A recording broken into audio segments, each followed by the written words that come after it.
24 points last night. And as we've discussed on the show, James Harden was playing at an MVP level until he recently tweaked his hamstring, which they're going to be watching. So Fox Sports NBA analyst Chris Broussard is with us now. Chris, can you see the Nets winning it all?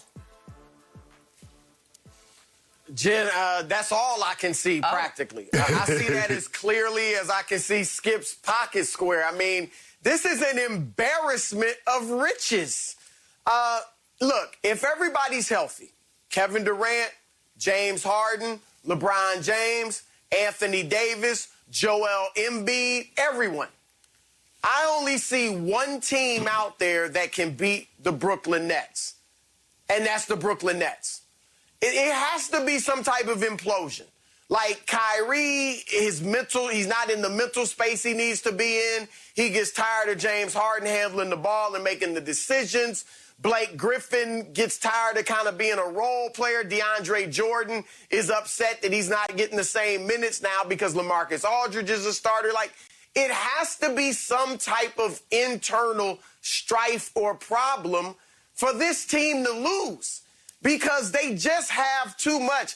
And I've been concerned about, it's completely unprecedented for a team to play probably what will be about 15 games together with their big three before they get into the playoffs. We've never seen a team do that and win the championship. But I was talking to Kerry Kittles, the former Net, who played in 2 finals with Jason Kidd years ago. We talked earlier this week, and he was saying, look, today's NBA is just so simple, where every team does the same thing. It's all high pick and roll, or drive and kick, spot up by the three-point line, or roll to the basket as a big man for an alley-oop or something like that. Every team's doing it.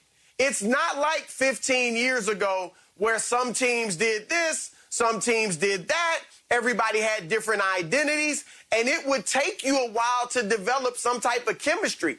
Now, and I think he's right, because you saw last night, I mean, Kevin Durant just fit in like he hadn't been gone. When James Harden got there, he fit in like he hadn't been gone. So they can get an open shot every time down the floor, because they got 3 guys that can beat you off the dribble, and thus you're going to have to double team them, or they're going to go all the way to the rim and finish. And when you double team them, they're kicking it to a great shooter in Joe Harris. Now a guy that can shoot in Blake Griffin. LaMarcus Aldridge can shoot. Not to mention KD or James Harden. Like, it is just, this team looks like it could be one of the best teams we've ever seen, let alone the best team this season. Yeah, they look great. There's no way around it. They looked unbelievable. Kevin Durant picked right up where he left off, where I thought he would, because he's a 3-level player. He can do it all. I think the thing is that you look at LaMarcus Aldridge. He's playing better now with the Nets, Skip, than he did the last 2 to 3 years that he played with your Spurs. And Greg Popovich probably looking at him like, why can you give us that? But, hey, he was unhappy with his role in San Antonio. See, Kawhi was unhappy, LaMarcus. Maybe it's a Popovich problem. Don't do that, Skip. Don't do that. No, Pop is the guy. You got Blake, who's a good role player. Blake is... Never thought he'd be called a role player, but go ahead. But that's with you. But that's what he is, Skip. Yep. And he's like, well, people said I wasn't any good. No, you're the same player. You just can't carry a team like you were supposed to do with the Clippers, what you were supposed to do with the Pistons. In this role, you're fitting a role. They got 3 other guys that's going to do the heavy lifting. I love Nick Claxton. You're right, Chris. DeAndre Jordan, is he going to get upset because it ain't like he's got his minutes cut? He not playing. And then they got, I just want to say his name, Alizé. Oh, Alizé Johnson. You don't know Alizé? Hey, Chris, you know Alizé for the crib? He's getting major minutes. So they're loaded. Now, Skip, when I look at this, Chris, Philly, after watching them, they're better than I thought, because you know why? They can play defense. They got Tobias Harris that can guard, Ben Simmons that can guard, Danny Green that can guard, Joel Embiid, hey, he's in the running for Defensive Player of the Year, and Milwaukee with Holiday, Giannis, Chris Middleton. So it's going to be very, very... Can they beat these Nets? They got to hope the Nets got to have a couple of bad games. I can see the Sixers pushing them to 7 games. I don't know if they can beat them, but I see the Sixers can push them to 7 games. I don't know if Milwaukee has enough firepower at the end of the day to beat them. So, Chris, back to you. You've been covering this league for a long time. I have been covering and closely following this league for an even longer time than you have. In all my days, I have never seen a team this deep in talent. In all my days, you can go back all the greatest teams we ever covered. Nobody has had this depth of talent that the Nets have assembled, because no team has ever had 6 players on its roster who have made multiple all-NBA teams. This is the first one ever. And all the players that Shannon named down the line, it's an embarrassment, as you said, of riches. And I've told Shannon again and again, only the Nets can beat the Nets. Well, now only familiarity could undermine the Nets, because they just haven't played enough together.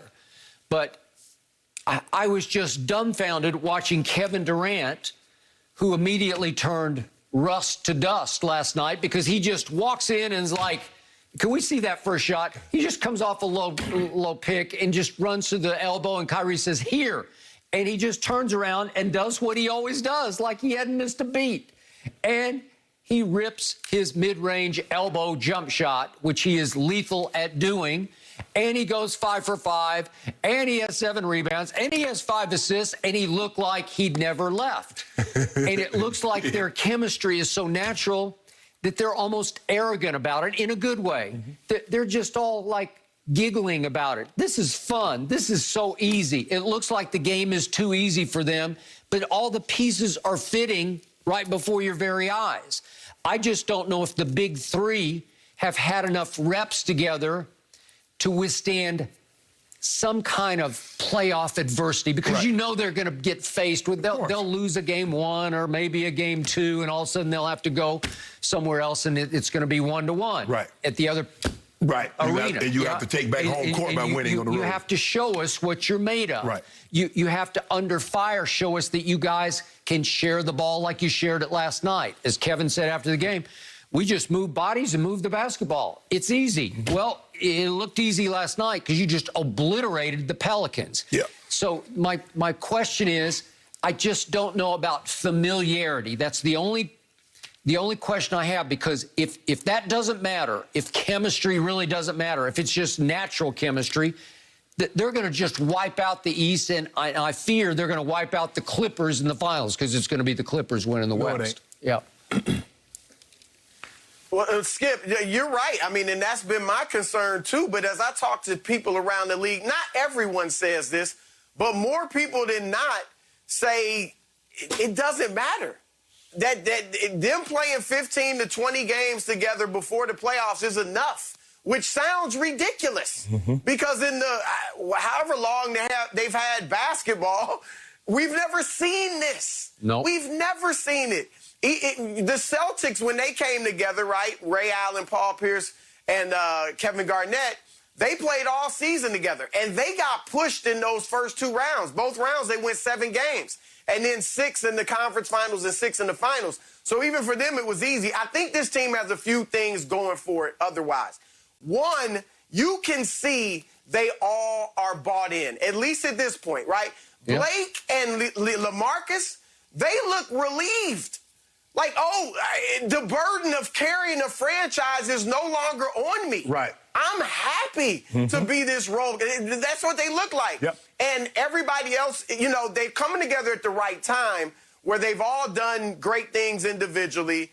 All they want to do is win a title. That's the only thing they can do to add to each of their individual legacies, is win another championship, or the first championship for some of the guys. So that is something that's really working in their favor. And then the role players, you mentioned Blake looking great, LaMarcus.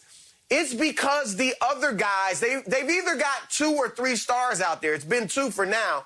But they draw so much attention that Blake is wide open, and LaMarcus is wide open. Heck, Claxton, Bruce Brown, Joe Harris, TLC, Jeff Green, they look great too. Like, that's the thing. When you have stars that draw so much attention, we know this. Everybody in the NBA can play. None of them are scrubs. They just can't create their own stuff at that level. But when you give them open shots, at the rim if they're a big man, or in the perimeter if they're a shooter, they're going to hit them. You're right, but that's the thing. You said Blake and LaMarcus is not required to carry a team. That's a heavy burden.